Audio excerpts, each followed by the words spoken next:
মামি যাবেন নাকি মামি? হ্যাঁ যাবো, বলেন কোথায় যাবেন? আপনি রিক্সায় যে কোনো জায়গায় যাওয়া যায়, আপনি যেখানে নিয়ে যাবেন আজকে আমি হেই নিয়ে যাবো।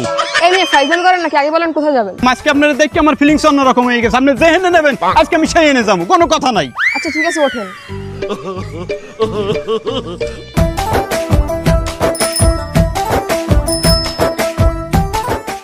এই সাতক্ষীরা সাতক্ষীরা কালীগঞ্জ শ্যামনগর, এই সাতক্ষীরা কালীগঞ্জ শ্যামনগর,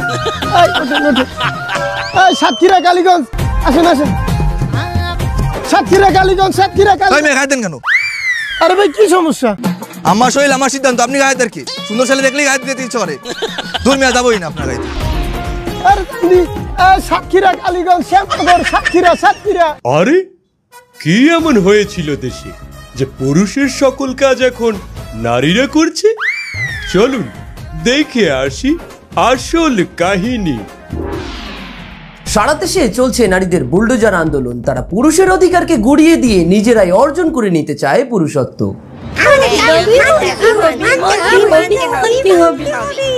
নারী হলেও তারা চায় পুরুষের সমান অধিকার। এমন সময় পুলিশ থেকে প্রশাসন কেউই পেরে উঠছেন না এই সমস্ত মর্দা টাইপের মহিলাদের সাথে।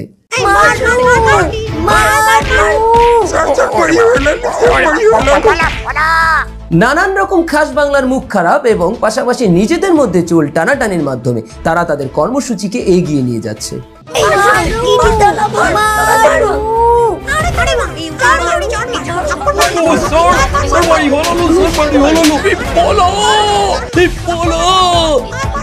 তাদের এই আন্দোলনকে দেশের নানান ধরনের দুশ্চরিত্র এবং লম্পট মহলের অনেকেই বেছে নিয়েছে রাত 12টার পরবর্তী সময়কালীন বিনোদনের খোরাক হিসেবে। শেয়াল যেমন চায় মুরগির স্বাধীনতা, ঠিক একই রকম ভাবে দেশের নানা ধরনের লম্পট ও দুশ্চরিত্র মহলও চায় নারীদের মধ্যকার এই সমস্ত অযৌক্তিক দাবিগুলোকে মেনে নিতে। এবং শেষমেশ সেটাই হয়েছে। দেশের সরকার মেনে নিতে বাধ্য হয়েছে এই সমস্ত সাহামাগী নারীদের সমস্ত আন্দোলনকে। ফলশ্রুতিতে দেশে চালু হয়ে গেছে নানান অঞ্চলে নারীদের বেলাল্লাপনা ও ধর্মবিরোধী অনৈতিক কর্মকাণ্ড। আমি মোহাম্মদ আব্দুল কাদের শিকদারের একমাত্র কন্যা মুসাম্মাদ তসলিমা গ্লিসারিনের সহিত 5 লক্ষ টাকা দেনমোহরে বিবাহ বন্ধনে আবদ্ধ হইলাম। বলো বাবা কবুল?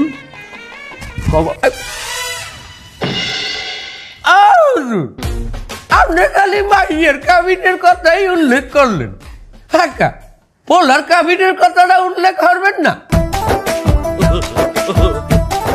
আমার পোলারে হেরা কত কাবিন দেবে এটা উল্লেখ করবেন না? আমার বুঝলাম না বিষয়টা, পুরুষের তো কাবিন হয় না। ও কে না কইছে হয় না? এখন দেশে নারী সংস্কার আইন পাস হয়েছে, নারী পুরুষ এখন সমান অধিকার। অধিকার যেহেতু সমান, কাবিনও সমান সমান হওয়া উচিত। পোলা যেমন মাইয়ের কাবিন দেয়, মাইয়েরও এখন পোলারে কাবিন দিতে হইবে। তা ঠিক, এবার জমিতে সমানে সমান দেয় কত যায়। উনি নাই মাইয়ালা বলে কাবিন দেয়, এখন নিয়ম বানাইছেন, এ নিয়ম মোর জীবনে উনি নাই। ভাই ও ভাই, আপনার জন্মে আপনি যা যা না দেখছেন, এই জন্মের নারী মধ্যে এই সব জিনিস দেখতে আসেন না। আপনার মাইয়া নিজেই তো নারী সংস্কার আইনের জন্য দাবিতে নামছিলে রাস্তায়। তার এখন ওরে যদি আমার পোলারটাকে বিয়ে দিতে হয়, আমার পোলারও সমান অধিকার দিতে হইবে। কাবিন আমার পোলায় 5 লাখ দেবে, আপনার ভাইও আমার পোলারে 5 লাখ দেবে। আন্দোলন মানে তো রাস্তায় নামছিলি, এটা মনে চলে না? তোর মাইয়া আমার এই দিনটা আমার দেয়া লাগলে তুই রাস্তায় আন্দোলন মাইতে নামছো, আর এই 5 লাখ টাকা দেবে কিনা কাবিন তোর মাইয়া দেবে? জন্ম দিয়ে আসছি এত ছোটকালে, এমনি গাই যদি বাজিয়ে লাইতাম আমার এই দিনটা দেয়া লাগতে না। আচ্ছা যাই হোক, আইন সবার জন্য সমান, যেহেতু একটা আইন করা হয়েছে, এখন আমরা এর বাইরে যাইতে পারবো না। 5 লাখ টাকার মধ্যে হইবে, করাত করে দিব, তোর মায়েরও লই যাবো করাত করতে। আচ্ছা বলো যে বরকেও 5 লক্ষ টাকা দেনমোহর ধার্য করিয়া এই বিবাহ সম্পন্ন হইল। তোর বাড়ছে দেখ, তুই নে কর, তুই আন দিয়া তোর ভাতারে ঘর করা লাগবে না। বলো বাবা কবুল? কবুল। আসো আসো আসো আসো, ভিতরে আসো। আরে আব্বা মা ভাইয়া, তোমার সবাই কেমন আছো? আসো বসো। ভালো আছি না? ঠিক ভালো আছো? বসো বসো, তোমরা বসো। আসসালামু আলাইকুম ভাই। আসসালামু আলাইকুম। ওয়ালাইকুম আসসালাম। তোর সাথে আমার কিছু গুরুত্বপূর্ণ কথা আছে। কি কথা ভাইয়া? বাপ মারে যায় রয়ে গেলাম, 6 মাস পরে এসে নিয়ে যাব। 6 মাস বাবা মা এখানে থাকবে মানে এখানে বেড়াবে? বেড়াবে কোনে? 6 মাস আগে তুই বরণ পোষণ দিবি, 6 মাস পরে আমি নিয়ে যাব, আবার পরে 6 মাস আমি তোর কাছে দিয়ে যাব। এইসব কি বলছো ভাইয়া? মেয়ে শ্বশুর বাড়ি কি বাবা মা থাকে নাকি? অত কথা বুঝিনি। 6 মাস তোর বাড়ি থাকবে, 6 মাস আমার বাড়ি থাকবে। 6 মাস তুই বরণ পোষণ দিবি, 6 মাস আমি বরণ পোষণ দেবো। কথা ক্লিয়ার? আমি কেন করবো? বাবা মা তো সবসময় ছেলেদের সাথে থাকে। ও বাবা মা সবসময় ছেলেদের সাথে থাকে কেন? নারী সংস্কার আন্দোলন করার সময় মনে ছিল না? খুবই তো আন্দোলন করলি, নারী পুরুষ সমান অধিকার। ঠিকই তো আমার বাপ মার সম্পত্তি তুমি অর্ধেক অর্ধেক ভাগ করে নিয়ে আসলে। তখন তো আর মনে ছিল না যে বাপ মার সম্পত্তি অর্ধেক নিয়ে আসলাম, তাহলে অর্ধেক খাতিও দিতে হবে আমার, পত্রও দিতে হবে আমার। আমি কিভাবে তাদের ভরণ পোষণ দেবো? আমি কি ইনকাম করি নাকি? তুই ইনকাম করিস না মানে? তা 6 মাস আগে যে বাপ মার সম্পত্তিটা ভাগ করে নিয়ে আসলি সেটা গেল কোন জায়গায়? ওটা কি তোর ইনকাম না? আর তোর তো বাঘের অভাব নেই। এই যে শালা পোটকা, এ যদি মরে যায় এর তো 1 ভাগ তুই পাবি। এসব টাকা তুই করবি কি? ওরে বাবা, তোর তো বাঘের অভাব নেই। খেলা তো শুরু হয়ে গেছে, খেলা জমে গেছে। আব্বা দেখো ভাইয়া কি বলতিছে। কে মা, আন্দোলন করার সময় তোমার হুশা ছেলে না? এখন তোমার ভাই যেটা কয় এটা মাইনে নাও, তোমার ভাই তোমার ভালোই চায়। আব্বা তুমিও? ও মা তুমি কিছু বলো। আমি আর কি বলবো মা, আমি কি তোর বাপের কথার উপর দিয়ে কোনোদিন কথা কইছি? আর 60-65 বছর সংসার করি, আমাকে মধ্যে তো কোনো ঠোনাঠুনি বাদে না। আমরা ইসলামিক নিয়ম মোতাবেক সংসার চালাচ্ছি। আমি তো আর বাপের বাড়িতে 50% জমি নিয়ে আসিনি। এখন তোমরা একটা নিয়ম বানাইছাও, এখন তোমরা যা ভালো মনে করো করো বাবা, এর মধ্যে আমাকে আর টাইনে না। আমি যে 6 মাস রায় যাচ্ছি এর মধ্যে কিন্তু কুরবানি ঈদ পড়বে, তারপরে আমি 6 মাস নিয়ে যাব, তারপরে আবার যে 6 মাস রায় যাবো তার মধ্যে রোজার ঈদ পড়বে। এই তুই ঈদই বাপ মার কিন্তু ঠিক মতো নতুন কাপড় চোপড় দিতে হবে, কথাটা জানি মনে থাকে। তোমরা তো দেখছিস আমার সংসারটাই ভেঙে দেবা। ভেঙে যা, তুই শাহবাগে যাবি, যে আন্দোলন করবি সংসার সংস্কার আন্দোলন। বাবা মা এখানে থাকলে আমার স্বামীকে এটা মেনে নেবে নাকি? তোর ওই স্বামী এই পোটকাটা মানুক বা না মানুক সেটা তো আমার যাই আসে না কিছু। তুই নিজের টাকায় তোর বাপ মারে খাতি দিবি, এটাই আমার শেষ কথা। তোর স্বামী যদি দেশে 1 টাকা, তোর কিন্তু খবর আছে। গেলাম আমি। এই পোটকা, ভালো থাইস। ভিতরে আসু, কথা আছে।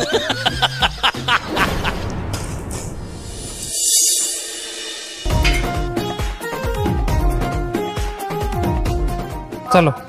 এই দাঁড়াও, চলো মানে রিক্সা নেবা না? ক্লিনিক তো এই মোড়ে, এইটু আইতে লও। দেখো এই মোড় আর ওই মোড় বুঝি না, তুমি যেখানেই যাও সেখানেই রিক্সা নিয়ে যাও। তোমার অফিসেও তো তুমি রিক্সা নিয়ে যাও। আরে বাবা, আমার অফিস 10 মাইল দূরে, এই পিনে আমার রিক্সা লাগে। 10 মাইল আর 5 মাইল বুঝি না। দেখো নারী আইন সংস্কার হয়েছে, এখন নারী পুরুষ সমান অধিকার, কোনো বৈষম্য চলবে না। তুমি আমার জন্য রিক্সা ডাকো। ভালো কথা মনে করাই দিয়েছো, নারী পুরুষ তো সমান অধিকার, আমার তো খেয়ালই নাই। হ্যাঁ, এই গেল ফির তোমার ক্লিনিকে নেছিলে কেডা? কেন, তুমি তো নিছিলা, মনে নাই? এই ফির চেকআপে তুই যাবি। আমি কেন যাব? তুমি নিয়ে যাবা। কে আমি নিয়ে যাবো? গেল ফির আমি নিছি, এই ফির তুই তোরে নিয়ে যাবি। সমান অধিকার না নারী পুরুষের, আমি আইন লঙ্ঘন করতে পারবো না বাবা। তো তুমি আমার স্বামী, তোমার একটা দায়িত্ব আছে না? তা তোর দায়িত্ব আছে না? তোর তো সমান অধিকার, কোনো বৈষম্য করবি কে তুই? আর ভালো কথা, ওই বেন্যকালে বাজার করছিলে কেডা? কেন তুমি? আমি করছি। দুবারে তুই চেকআপ করাইয়ে তুই বাজার করে লই যাবি। আমি একটা মহিলা মানুষ, আমি বাজারে যাব। তা কেরা বলছে তুই মহিলা মানুষ? তুই তো অর্ধেক বেডা, তুই সমান অধিকার হইছে না? আর হল, তুই বাজার করবি দুপুরে, আমি আবার রাইতে করবো। বেন্যা রাইতে তুই বাজার করবি। বেন্যারে তো মানুষ বাজার করে। হাতে তো মেলে না, নইলে মেলে না। 3 বেলা হইলে আমার বাগে তো 2 বেলা পড়ি যায়। তুই বেন্যা গেল করবি, 4 ফিট বাজার হইবে টোটাল, 2 ফিট আমার 2 ফিট তোর। আমি মেয়ে মানুষ, আমি টাকা পাবো কোথায়? আর তুই টাকা তোর বাপের বাড়ি জানিয়ে দিবি। সমান অধিকার, তোর অর্ধেক দিতেই হইবে। আরে গেল ফির ক্লিনিকের বিল দেছে লেকেডা? তুমি তো দিছিলা। এই ফির বিল তুই দিবি। আমি দিব কেন? আমি তোমার স্ত্রী, তোমার দায়িত্ব আছে না? আমি তোর স্বামী, তোর দায়িত্ব আছে না? তোর তো সমান অধিকার বিধি। আর হন, গুড়াগাড়া যদি হয়, ওই সিজার হইবি না তোর যে সময়, সিজারের খরচ অর্ধেক তোর। আমি সিজার টাকা দেবো কেন? তো সমান অধিকার না, সিজারের টা তুই অর্ধেক দিবি না? তুই বাচ্চা কাচ্চা তোমার না? তোর বাচ্চা কাচ্চা তোরও না, তোরও তো বাচ্চা কাচ্চা, তোরও সমান অধিকার, তোর দিতেই অর্ধেক। আর বাচ্চা কাচ্চা হইলে ওর স্কুল খরচ অর্ধেক তুই দিবি। কি বলো? বাচ্চা কাচ্চা তোমার, এটার খরচ আমার দিতে হবে? বাচ্চা কাচ্চা আমার বলছে কেটা? বাচ্চা কাচ্চা তোর না, অর্ধেক তোর না? হ্যাঁ, এখন ওই ক্লিনিকে যাবি তুই, যা। যা দাদা, যা চেকআপ করতে হইবে। খারা যা, আইতে দাও, রিক্সা যা। না, আমি এইটুক পথ হেঁটে যেতে। তোরে শেষা দিমু অনে মাথা দিয়ে হন। একটু আগে দি কইলি তোর এইটুক পথ তো রিক্সায় যাওয়া লাগবে, বৈষম্য করা যাইবে না। তুই এখন রিক্সায় যাবি। আমি টাকা পাবো কোথায়? তুই রিক্সা আলারে বাপ বলাইয়ে তারপর তুই টাকা নিয়ে তারপর ফিরিতে যাবি তুই। যা রিক্সা বলান দে, যা ওর রিক্সায় ওর।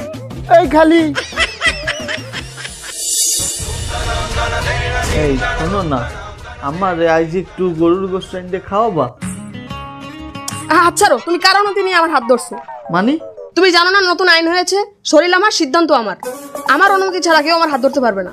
ও নতুন আইন বেরিয়েছে, শরীর যা সিদ্ধান্ত। হ্যাঁ ওটো ওটো খারাপ খারাপ। এই খাট আমার, এই সিদ্ধান্ত আমার। আমার খাটে কে হুইবে কে বইবে, তাহলে তো এই খাটে হওয়া যাইবে না। আর যদি হইতেই হয় তাহলে নতুন একটা খাট কেন? 15 দিন আমরা দুজন তোমার খাটে হবো, 15 দিন আমরা দুজন আমাকে খাটে হবো, তাহলে অধিকার সমান সমান। আচ্ছা ঠিক আছে, তোমার কথা শুনলাম না, একটু চেয়ার একটু বসি। এই খারাপ খারাপ কি? ওটো ওটো ওটো ওটো। এই চেয়ারও আমার, এই চেয়ারে কে বইবে এই সিদ্ধান্তও আমার। তোমার যদি চেয়ারে বইতে ইচ্ছা করে একটা নতুন চেয়ার কেন, প্রয়োজনে আমরা দুজন 15 দিন ওই চেয়ারে বসবো আর 15 দিন আমার চেয়ারে বসবো, বুঝছো? তুমি যে আমার সাথে এরকম ব্যবহার করতেছো, আমি এইসব কেনার টাকা পাবো কোথায়? কেন তুমি না বাহির বাড়িতে সমান সমান অধিকারের সম্পত্তি নিয়েছো? অর্ধেক তোমার ভাই নেছে, অর্ধেক তুমি নেছো, এই যে সম্পত্তি আনছো হেয়ে দিয়ে কিনবা। ও ঠিক আছে, খাট তোমার, চেয়ারও তোমার, ঠিক আছে আমি তাহলে নিচেই বসবো। ওটো ওটো ওটো ওটো ওটো ওটো ওটো। এই ঘর আমার, এই বাড়ির ফ্লোরও আমার, এই ফ্লোরের টাইচও আমার। তোমার যদি ফ্লোরে বইতে ইচ্ছা করে নিজে একটা বাড়ি কেন, প্রয়োজনে আমরা দুজন 15 দিন তোমার বাসায় থাকবো, 15 দিন আমার বাসায় থাকবো, যার যার টাক টাক। তাহলে এখন আমি কোথায় থাকবো? এখন তোমার যেখানে আমার অধিকার নাই, যেখানে আমার কোনো হক নাই, সেইনে তুমি যে থাও। কোথায়? রাস্তায় যাও, বাইরে বাইরে। শরীর যেন অধিকার, হ্যাঁ না? এই দেখ এখন আমার খাটে হই থাকবো, এই দেখে এই আইছে বাইরে নেমাতারি শরীর ওনার, সিদ্ধান্ত ওনার। দেখছো এক জায়গা বাই দিইবে, মাইয়া মানু এত সময় লাগে হাসতে। এ কই বাই যাবা তুমি?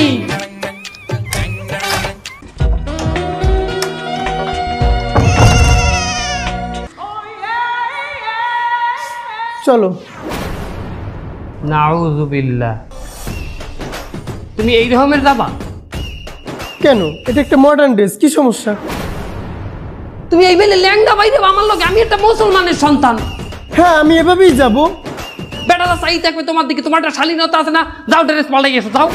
আরে এটা একটা মডার্ন ড্রেস, দেখো আমার বান্ধবী স্মার্ট, আমার বান্ধবীর বড় স্মার্ট, আমি সেখানে এটা পরেই যাব, অন্য কিছু পরে যেতে পারবো না। আরে তুমি যাও, তুমি ড্রেস পাল্টাও, সব ডাইকে ডুইকে পরিবারটি হয়ে এসো, যাও। দেখো দেশে নারীর আইন সংস্কার হয়েছে, এটা আমার ব্যক্তিগত সিদ্ধান্ত, আমি কি পরবো না পরবো। যাও তোমারটা চেঞ্জ করে আসো। এটা তুমি কি পরছো? আমি কি পরছি মানে? এটা একটা আনস্মার্ট শার্ট। দেখো আমার বান্ধবী মডার্ন, বান্ধবীর হাজবেন্ডও মডার্ন, একটা খুব সুন্দর একটা অনুষ্ঠানে যাচ্ছি, সেখানে তুমি এই ল্যাংটা স্যাংটা এসব পরে যাইতে পারো না, তুমি একটা মডার্ন ড্রেস পরে আসো, যাও। আমি খেত আর তুমি ল্যাংটা বাই দিয়েছো, তুমি মডার্ন। যাও আগে চেঞ্জ করে আসো, যাও। আমার চেঞ্জ করতে হইবে? জি যাও যাও, পাল্টাও। এই হলো, একটু তাড়াতাড়ি আসো।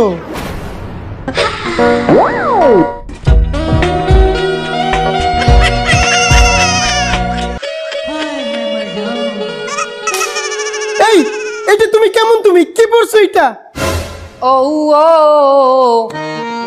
ও ও You are my love, you are my heart, and never ever, never ever, baby, baby, no life, baby, baby, oh life, that you don't be in my heart. লও সখী। এই থামো তুমি, এই কি পড়ছো এটা? কেন মডার্ন ড্রেস পরেছি? কি মডার্ন ড্রেস? এটা তো মেয়েদের ড্রেস। যাও চেঞ্জ করে আসো, যাও আগে চেঞ্জ করো। আমি কি পরবো না না পরবো সেটা আমার একান্ত ব্যক্তিগত অধিকার, আমার অধিক্ষেপে তুমি হস্তক্ষেপ করতে আসবা না। তাহলে আমিও আমার বান্ধবীর বাসায় কাকে সাথে নেব না নেব সেটা আমার একান্ত ব্যক্তিগত ব্যাপার, তোমাকে আমি নিতে পারবো না। আমার নেবা না কেন? সেটা আমার একান্ত ব্যক্তিগত ব্যাপার। তাহলে বিড়ি হুন্যে রাখ, আমি কেন লইয়া সংসার করমু না না করমু সেটাও আমার একান্ত ব্যক্তিগত ব্যাপার। আমি তোর লই সংসার করমু না, আমার ঘর দিয়া বাইরা। কি এই তুমি এটা কি বলছো? আমি আমার ইচ্ছা কারে নিয়ে সংসার করমু না না করমু, তুই বাইরে, আমার বাড়িতে বাইরে। দেখো দেশে কিন্তু নারী আইন সংস্কার হয়েছে, তুমি আমার সাথে এমন করলে আমি তোমাকে নারী নির্যাতন মামলা দিয়ে দেবো। কোনো ব্যাপার না, নারী নির্যাতন মামলা দিলে কোথায় যাব? জেলে। কোনো ব্যাপার না, তোর না অর্ধ উলঙ্গ মাতারি লইয়া, তোর না অর্ধেক বেটা অর্ধেক মাতারি লইয়া যে সংসার করি, যে সিদ্ধান্ত আমি করছি, অর্থে জেলে মনে হয় যে কম আছে। তুই বাইরে। দেখে নেবো তোমাকে আমি। দেখে নিস তুই আমাদের। এভাবে নারী সংস্কারের পরেই এদেশের সকল নারী আজ নিজের পায়ে দাঁড়িয়ে গেছে, তারা সকলেই আজ প্রতিষ্ঠিত। ও ভাই, কি অবস্থা? বললাম দি আন্দোলনকারী মাইয়ে বিয়ে করছো, সংসার কেমন চলে? এবারে ওই সমস্ত আন্দোলনকারী মেয়ে ছেলের আমার কাছে কোনো বাত নাই, ও আমি গুনিও না। ওই সমস্ত অধিকার আমার দ্বারে অন্তত টেকবে না। আই যে অধিকার ফলাইতে গেছে দিছি, হোয়াই দিছি, একাল পাওয়াই দিছি। কাকা কি করছো? দোকানদারে চাউল দিয়ে গেছিল 2 বস্তা, তার 1 বস্তা গেটের দ্বার দিয়ে দোতলায় আমি উঠাইছি, আর 1 বস্তা ওই চুল ধরিয়ে জন্নারে কইছি তুই উড়াবি, তোর সমান অধিকার না, উড়া চাউল উড়া, 50 কেজির বস্তা উড়া। তার উড়াইছে, উড়াইতে যাইয়ে তো মাদার কাটি একটা ছুটতে গেছে। এখন তো বেতার চোটে কে হায়, ও মা আমার মাদার কাটি ছুটতে গেছে। বেড়াই এত খারাপ আমারে দিয়ে বস্তা উড়াইছে, দিছি এককালে হওয়াইয়া। এটা কি করা তোমার ঠিক হয়েছে? মাতারি অর্ধেক বেড়া হইতে চায়, মাতারি দেখি বেড়া হইতে পারে, এটা সম্ভব। হ্যাঁ, ইন্ডিয়া যাই একটা অপারেশন করতে একটা ডিজাইন করতে পারে, কিন্তু হেতেও তো বেড়া হইতে পারবে না, কারণ বেড়া হয় সূর্যে আর বীর্যে। নাই তোমার যে বউ, সেও তো আমার জন্নার লগেই আন্দোলন করছে, এক লগে অধিকার চাইছি। হ্যাঁ, তা তোমার সংসার কি এককালে ঘুষ গেছে, এককালে ভদ্র তোমার বউ? তোমার বউ কি তোমার লগে বাজায় না নাকি? আমিও টাইট দিছি, সেদিন মোটরসাইকেলে লইয়ে ঘুরতে গেছিলাম, তারপর রাস্তায় তেল শেষ হয়ে গেছে, কই সমান অধিকার না দুইজনের? তা ঠেলো 2 কিলোমিটার রাস্তা, বলছি 1 কিলোমিটার তুমি ঠেলবা আর 1 কিলোমিটার আমি ঠেলবো, তারপর ঠেলছে। মানে তোমার বৌরিক দিয়ে তুমি অর্ধেক মোটরসাইকেল ঠেলাইছো 1 কিলোমিটার? হয়, ভালো কথা। তোমার বউ যেখানে মোটরসাইকেল ঠেলছে পিছন দিয়া, মোটরসাইকেলের যে হ্যান্ডেলটা ওটা কি তুমি ধরছালা না? হয় হয়। আর যেকালে তুমি মোটরসাইকেল ঠেলছো, একালে কি হ্যান্ডেলটা তোমার বউ ধরছিলে? না, হ্যাঁ আগেই মোটরসাইকেলের স্টার্ট উঠে গেছে। এর আগে স্টার্ট উঠলে কেমনে? তেলের লাইট দিয়ে দিছি, স্টার্ট উঠে গেছে। তেলের চাবি অফ মানে তুমি না কইলে তেল শেষ হয়ে গেছে? আরে তেল তো শেষ হয় নাই, আমি তেলের লাইন দিয়ে বন্ধ করে থুইছি। তুমি তো আমার চাইও দেখতে আছি বিয়ে। আরে মোটরসাইকেলে ওটা হইতে শুরু করছে, নারীকে সমান অধিকার, নারীকে সব জায়গায় সম্মান দিতে হইবে, নারীকে সব কথা শুনতে হইবে। আমি ডাইনে যাইতে চাই, হে বাই যাইতে চাই, আমি যেটা করতে চাই হে এটা করবে না। এই ঝামেলায় মাথার মধ্যে একটা বুদ্ধি এলে, যেহেতু সমান অধিকার করছে, তা আমি কইছি তোরে সমান অধিকারই দিতে আছি। আমি 1 মাইল গাড়ি চালাইছি, হয়তো আর চালাইতে না, এলিগে ওরে দিয়ে 1 মাইল ঠেলাইছি। হলো এই সমস্ত মাতারিকেও টাইট দেওয়ার জন্য আমার কাছে দিয়ে কিছু বুদ্ধি নেই, আমি কিছু বুদ্ধি বানাইছি। এবারে ওরা যে খালি অধিকার করে, একটা মাতারি কি কোনোদিন বেড়া হইতে পারবে? ওরা তো অর্ধেক বেড়া হইতে চায়। হলো ওদের সাথে এখন এই ব্যবহারই করা লাগবে, হ্যাঁ ওরা টাইট হইবে। কি রেজাউল হয় আমার একটু জানাইও। আচ্ছা ঠিক আছে, তুমি আমারে জানাইও। আমি তো তোমার জানাবোই, কিন্তু ওইরকম হট করি এবারটা আন্দোলন ওইরকম জিজ্ঞাবা, ঠিক আছে? আচ্ছা ঠিক আছে, যাক।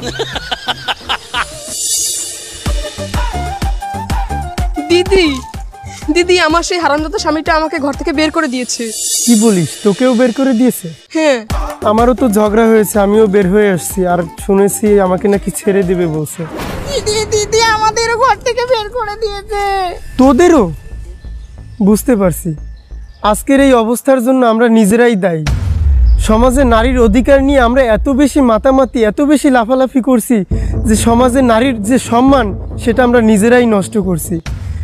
দেখ, আজকে মানুষ সমাজে আমাদেরকে নারী বলে মনেই করে না, তারা মনে করে এখন আমরা অর্ধেক নারী অর্ধেক পুরুষ, মদ্দা মনে করে, মদ্দা। আসলে একটা ব্যাপার কি জানিস, সমাজে নারীর সবথেকে বেশি অধিকার এবং সম্মান দিয়েছে ইসলাম, আর আমরা সেই ইসলামের বিরোধিতা করেছি এক পর্যায়ে, আর এই কারণে আল্লাহ পাক আমাদের উপরে আজ নারাজ।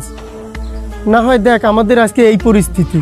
পাশাপাশি দেখো, পুরুষের সাথে সমান অধিকারের প্রতিযোগিতায় নেমে আমরা আমাদের নারীত্ব হারাচ্ছি। দিন দিন ডিভোর্সি মেয়ের সংখ্যা বেড়েই চলেছে। শুধু তাই না, রাস্তাঘাটে মার হইলে মানুষ সিসি করে, এজন্য দেখেন না মাস্ক পরে বেরোইছি যাতে মানুষ না চেনে। তোরা একটা কাজ কর, যে যার সংসারে ফিরে যা, বাবা মায়ের কাছে, স্বামীর কাছে, শ্বশুরের কাছে হাত পা ধরে মাফ চা, যে আর এই ধরনের ভুল আমরা করব না, আমরা ঠিকমতো সংসার করব, সংসারে মনোযোগী হব, আমরা স্বামীর কথায় চলবো। ঠিক বলেছো দিদি, আমরা স্বামীদের রাজা বানিয়ে তাদের রানী হয়ে থাকবো। তাহলে চল আমরা যে যার সংসারে ফিরে যাই, সুখে শান্তিতে বসবাস করি। তাই হোক, চলো।